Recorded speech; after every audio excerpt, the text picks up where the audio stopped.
Hello everyone, welcome to another video. In this one I want to show you a few things so that you can have a smooth league start.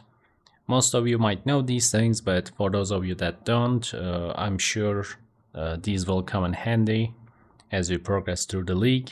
But before we start, I just want to say this. I know you're all excited and I'm excited as well for the new league.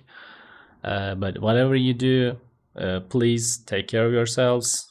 You can eat junk food, you can lose sleep if you want, but don't forget to stay hydrated because PathofExile community is already at the balding age. We're not getting any younger, so just take care of your health and also enjoy the league, of course. Now let's check a few things that might be of use to you. The first one is the order of stash tabs. If you never log into standard and once the league starts, you might realize that your stash tabs are out of order compared to the previous league. So in order to prevent this, you can log into standard and hide remove only tabs and then organize your stash tabs in the order that you want. Because the league uses the order of your stash tabs in the standard, so you can fix them like this. And if you're a totally new player, as you can see, I have many stash tabs. You might have the question in your mind that do you need all of these stash tabs? And the answer to that is you don't, up until to a certain point in the game. PathofExile is a free-to-play game and they give you 4 stash tabs when you first start the game. Just play it, see if you like it. Those 4 stash tabs are perfectly more than enough for you to finish the campaign, unless you pick everything, of course, and try to hoard. But once you progress into the early end game, into the maps, you will need some stash tabs, but by that time for a first player it will take you at least 30 hours, I believe, to finish the whole campaign, because you will be over clearing, you will be killing everything, you will be a bit slow, you will try to understand the different items and gems and mechanics, things like that. But once you get to the early end game, the stash tabs that I recommend and I think that you must buy are currency, fragment, essence, and map stash tabs. You can also get a premium stash tab if you want to sell items in the game to other players. You can upgrade your existing stash tabs that the game gives you for about 10 coins, I guess, during sales, during discount periods, and there will be a discount every 2 weeks approximately. So you can wait for those if you want to buy stash tabs. You can also get a premium quad stash tab. And quad stash tabs are 4 times bigger than a normal stash. They have the combined space, and they are quite useful in my opinion, but it's still up to you. And all these other tabs that you see, Divination, Delve, Blight, Ultimatum, Delirium, those are league mechanics. And play the game, see if you like those mechanics, and if you really love them, then you can invest in these stash tabs as well. But unique tab and unique gem and flask tabs are absolutely not necessary in my opinion. You should get them last if you really want to. Now, outside of the game, let's check a few resources that you can use. The next thing you can use is the Poe.regex. You can search through your stash tabs or through the vendors in PathofExile. And using a regex is one of the best ways that you can do it, because it shortens what you want to look for. And you can also include other things in your search as well. Of course, this isn't an exclusive system to PathofExile. This is commonly used in programming. You can generate a regex for whatever item that you want to highlight, either in your stash or in the vendors. And this is what I will be using. As you can see, I will see 3 blue and 2 blue, 1 red links, as well as movement speed boots. So this is really useful. You can also use this once you progress into the maps. You can set quantity or pack size on here, and you can select map modes that you don't want in the maps. For example, if you can't run elemental damage, reflected elemental damage, or physical damage, you can get them like this. Another tool that you can use, this is the fuzzy search.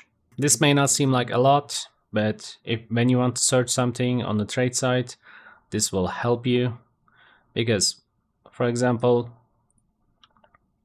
if you want to get a fractured suppression item, okay, you write suppress and you can see the chance to suppress. But then in order to find this as fractured, when you write it like this, you won't be able to find it. You need to do the exact wording every single time, or you need to come down here and find it. But once you activate this, it will add this sign here. You can also, of course, make this on your keyboard, but it's too much work every single time. So you can just use this, activate it, and when you want to search for that right now, you can just do it without even typing the whole thing. And this is especially useful when the modifier that you want to search is quite complex and it's quite long. This will help you. And while we're on the trade side, another thing is the better trading. You can use this as well, especially if you're a new player. It might take a long time to search for an item. So you can just, let's say you want a lethal pride with a certain warrior type. Okay, so let's say you want Rakiata and you want something like this. I don't even know if, yeah, there we go. This is on standard, by the way. So you want to find something like this, but typing this every time might be a bit too much. So if you want something like this, you can just register the current trait, and you can even change its name. So it was like this. And once you click on it, it will give you the exact same trait. And the same goes for other things. For example, I want boots with suppression, movement speed, life, and things like that. I can just put them all here, register the trait, and use this whenever I want in the future. And this also gives you the whole history of what you searched on the trade side, so you can just find something that you visited before as well. And you can also pin items, but I don't recommend this that much. Just use this. The next one is the timeless jewel calculator. You can also do this on PathofBuilding. PathofBuilding has a section for this, but I prefer using this website. So once you get here, you will select the jewel. Of course, they are still updating this. You will select where you want to put the jewel. Then you can select Conquer if that means anything to you. If you don't need it, you can just select whatever. Then you come down here to stats and you select what you want. Strength, double damage, intimidate, things like that. Then you will search and it will give you the best matches. The reason why I prefer using this over the PathofBuilding gives you a huge variety of items and you need to search them one by one, while this gives you exactly what you need. And you can also see the modifiers here before clicking on them. You just need to select the correct notables on here that you have on your passive tree, and this will work perfectly. And once you find what you're looking for, you can click trait, and this will redirect you to the trait site. And as you can see, there is none like that on the standard, so you can check them like this. Yeah, we found two of what we need, and this will be much more reliable in Trade League, so definitely use it if you are going to include Lethal Pride or Militant Fate or things like that on your build. The next one is PathofExile. This is just my favorite. I love this website because you can use the calculator for what you want to craft. I went over PathofExile in one of my old videos, but you can just use the calculator to get what you want. For example, I want to craft a simple chest, simple body armor with suppression. So I will just go like this, put the item level, and this also updates the modifiers according to the level. So if I put this 85, I won't be able to roll tier 1 spell suppression, as you can see here. So this needs to be 86. And you choose the crafting method. Let's go with essences. And I want life on this, so I will go with greed, just for showing you. And I want suppression, tier 1, and a resist.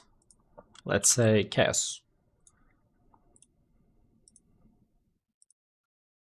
And once you select all of these, it will give you approximately how many essences you need. Of course, hitting T1 suppression and chaos resist at the same time is quite hard. So it will give you an average, and you can also try other crafting methods as well. But what I mostly use on PathofExile is the emulator, because you can import your items in the game to here to see how you would progress with the craft.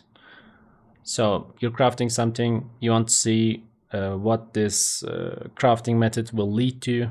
So you can Alt Control C on the item and copy paste it here, or you can just create the item from scratch. I mostly use this for checking item bases some of the time, or to see how I would progress with a craft from scratch. And the next tool that I want to show you is the Awakened Poe Trade. If you're playing in a trade league, I highly recommend you get this tool, and you can change its settings. After installing it onto your computer, you can run it and it will run in the background. If you want to change any settings, you can do so in the game once you press Shift and Space. You can select the league that you want to play, and obviously select this as Settlers of Kalgur once the league starts. You can use this tool to search the prices of the items in the game. Once you use Ctrl D, that's the default configuration to check the prices. You can see all the prices here. You can check the modifiers if you want. So new players usually check all the modifiers on an item, but once you start learning the game a bit better, you will also get better at price checking your items. And the final thing that I want to talk about is the map progression. Once you progress into the maps, in order to get Atlas points, you need to meet certain conditions while running your maps. For white maps, you need to use an Orb of Transmutation and turn them into magic. For yellow maps, you need to use an Orb of Alchemy and make these maps rare. But also you can use Orb of Binding, because after the campaign you won't have much use for Orb of Bindings, and you can use them instead of wasting alchemies and roll your maps like this. Finally, for the red maps, you need to corrupt these in order to get Atlas points after completing them. It's up to you, you can straight up corrupt them, but usually it's better to make them rare and corrupt them to get better value out of running these maps. One final thing you can do, if you're having trouble with finding red maps or finding wall orbs, you can also use Kirak. And since you're running yellow maps, you will accumulate a lot of yellow missions from the Kirak. And you can use this scouting report to corrupt all the yellow maps. And of course you need to check their names, but some of these maps are not actually yellow. They are higher tier maps, red tier maps. And if you run them corrupted like this, even if they are yellow maps, it will count towards your progression. So make sure to use this as well if you're having trouble with wall orbs. And one final thing, I've made a cheat sheet for the campaign for myself and a friend of mine. We will be using this, and the only difference that this cheat sheet has compared to other ones I've also added gems that you can get after completing certain missions. If you want to use this, the only thing you need to do is to change the names of these gems with the ones that you want to get, and you can also check these from the PoE wiki to see the gem rewards and tweak this according to your campaign run. The rest of it is pretty much the same. I try to include shortcuts that I know of. I've used the same setup to run the campaign, and I finished it including the labs in about 6 hours and 10 minutes. Of course, I'm a bit slow, but by using this you can finish the campaign a lot faster. And remember to read this as well and include your own regex here. That's pretty much it from this video. I hope you enjoyed it. Use these tools and tricks so that your league start will be smoother. I will see you in the next video. I'd appreciate it if you like the video, comment down below, and subscribe to the channel. And as always, have a good one.